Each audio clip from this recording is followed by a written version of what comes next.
Welcome to the Genius Factory. Enjoy the video. In this video, I will explain how to replace the battery in your Audi Q5 key fob. First, gather your materials. You'll need a fresh CR 2032 coin cell battery, which is commonly available. Also, grab a small flathead screwdriver. This will help you gently pry open the key fob without causing damage.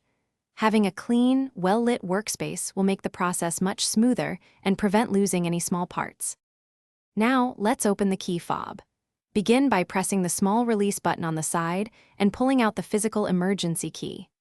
This reveals a small slot where the two halves of the fob meet. Take your small flathead screwdriver and gently insert its tip into this slot. With a slight, careful twist of the screwdriver, the two halves of the key fob should separate, revealing the internal components and the battery compartment. With the key fob open, you'll see the old battery. Before removing it, take a quick mental note of which way the positive side, usually marked with a plus sign, is facing. This ensures you install the new one correctly. Use your screwdriver to gently pry out the old CR 2032 battery. Then, insert the fresh CR 2032 battery, making sure the positive side faces the same direction as the old one.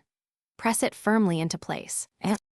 Almost done, carefully align the two halves of your key fob. Make sure they fit together snugly, then gently press them until you hear a satisfying click, indicating they are securely closed. Don't forget to slide the physical emergency key back into its slot. Finally, test your newly re-energized key fob. Try locking and unlocking your Audi Q5 to confirm everything is working perfectly. You've successfully replaced your battery. Thanks for watching. If you found this helpful, don't forget to like and subscribe.